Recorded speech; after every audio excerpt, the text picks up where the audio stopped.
Vi Teatergjengen, og vi skuespillere her på Fyllingsdal Teater.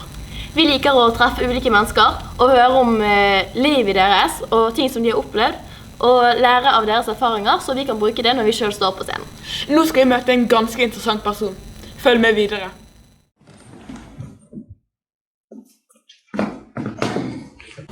Hei. Hei, Emilie og Olav og Lilly. Hei.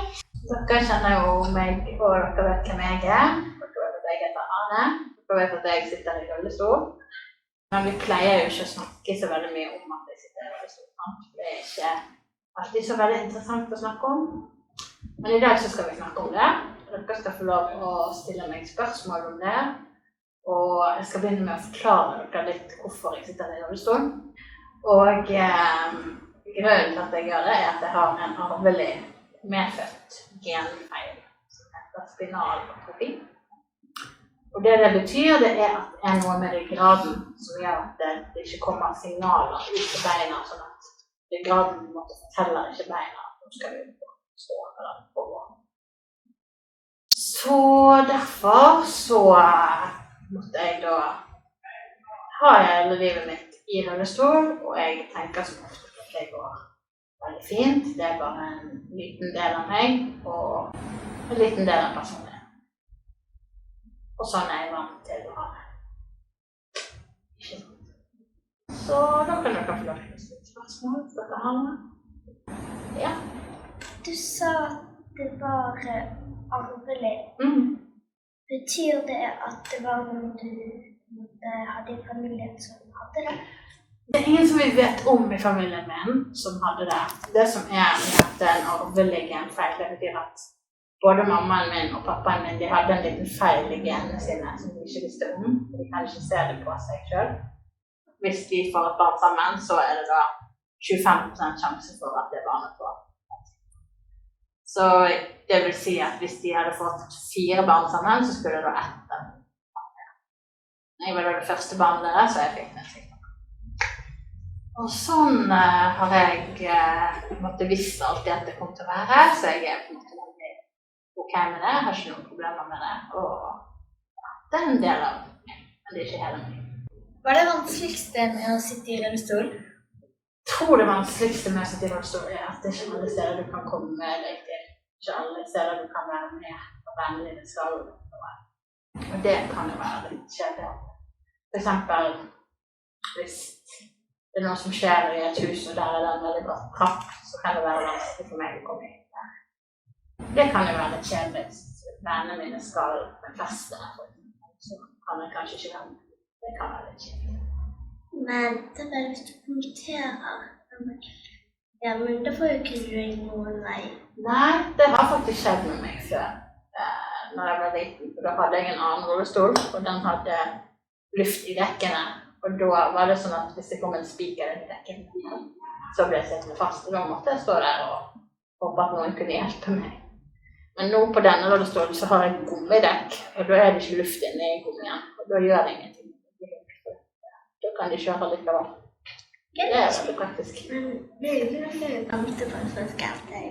Nei, det skjedde heldigvis ikke så ofte når jeg var liten. Jeg tror det skjedde kanskje 2. Så var det noen som kunne hjelpe meg ganske fort, så det gikk bra. Har du sånn halvkjell man kan trykke på, eller kommer det fungere? Og jeg sånn nødknapp? Nei, det hadde jeg ikke. Men jeg var nok sammen med noen som kunne gå etter. Det er beina noe sånt. Ja, jeg tror kanskje det. Er det vanskelig å kjøre kollektiv? Det går stort sett bra, så busser og sånn er ikke rett lett. Så det går an liksom, jeg vet ikke, noen luke av bussdøren som de har på bussen, og så kanskje. Men er det noe som er bra med å sitte i rullestol da? Ja, det er et fint spørsmål da. Det er noen ting som er positivt med å sitte i rullestol. Det er for eksempel det at hvis du går på konsert, og så har de en rullestolplass, så får du ofte sitte lenger fremme enn de andre. Så ser du veldig godt det som er på den. Det kan være en positiv ting. Jeg tror når du skal være ute og leke, er det noen ting du ikke kan være med på? Jo, det var nok det når jeg var liten. Sånne ting som å spille fotball. Eller disse? Eller disse. Men når jeg var i barnehagen så hadde jeg faktisk en vise som var spesialbygget for meg, som var litt kul. Og en sandkasse som var spesial for meg. Den var litt sånn høyt oppe, sånn at jeg kunne grave i sånn.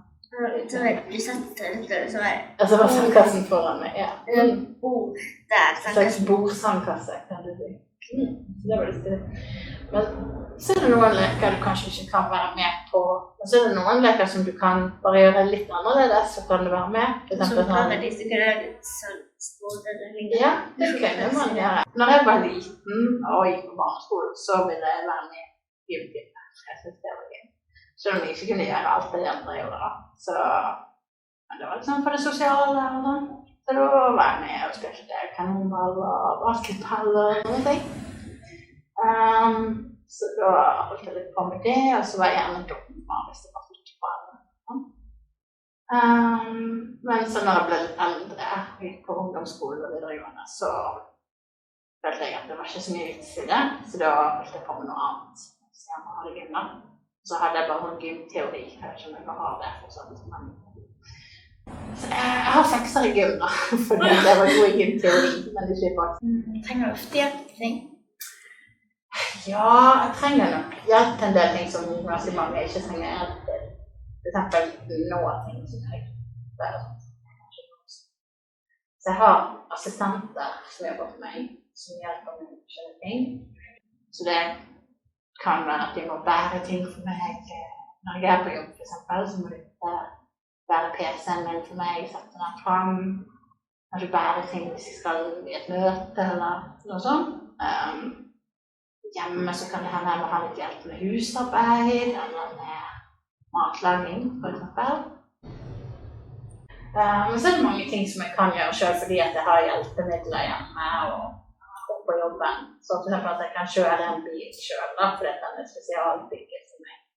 Kan jeg bare kjøre rullestol inn i bilen, og så kan jeg kjøre med en sånn joystick som dette her i bilen. Går du på turer og så? Ja, jeg har en hund da, så jeg går på tur med han av og til. Jeg liker egentlig å gå litt turer som greiene. Jeg må jo gå der som det er vei. Jeg kan ikke gå ut i skogen eller fjelltopper eller noe. Og så er det også det at det blir fort veldig kald. Og hvis jeg blir veldig kald, så stivner helikopteren mye mer enn japanske folk. Og da blir det vanskelig å bruke hendene. Så må jeg pakke meg veldig godt inn, og så må jeg kanskje når jeg kommer hjem igjen, må jeg bare sitte foran peisen og tine opp litt, eller så tine eller så for det. Så før jeg kan begynne å bruke fingrene igjen. Det må være litt upraktisk. Er det noen måter å unngå det på? Er det ikke med klær? Ja, det er liksom å holde seg varm så mye som mulig da. Så ikke... For hvis jeg først får den frosten i meg, så kan det ta veldig lang tid før det går vekk igjen. Det kan liksom hendene være låst sånn for eksempel, og så får ikke jeg brukt stolen eller brukt mobiltelefonen. Hva er grunnen til det? Det er nok bare det at det er litt dårligere sirkulasjon enn folk som går, for det at når du beveger deg mye, så får du god blodsirkulasjon. Når du ikke beveger deg så mye, så blir det litt mer stille. Ja, for eksempel de husene der, det er jo masse trapper. Det er litt sånn skal gå ut. Det kan være litt vanskelig, ja. Så hjemme hos meg der som jeg bor nå, der har jeg ikke trapp i det hele tatt. Men når jeg bodde hos mammaen og pappaen min før, da hadde vi en trapp i huset, og da fikk vi en sånn heis fra kjelleren og opp til hovedetasjen. Det var en helt sånn vanlig heis, sånn som de har på kinoen, for eksempel. Du trykker på en knapp, og så åpner heisen seg. Det var litt luksus da. Ja, det var litt luksus det. Det var litt stilig, for da kunne jeg gå opp og ned i kjelleren uten. Da var det venner på besøk. Det var litt stilig, jeg har ikke heis i huset. Ja, folk synes det var litt gøy å få lov å kjøre heis. Ok, men tusen takk for at dere vil snakke med meg, og så ses vi sikkert snart igjen. Ha det bra. Ha det. Ha det.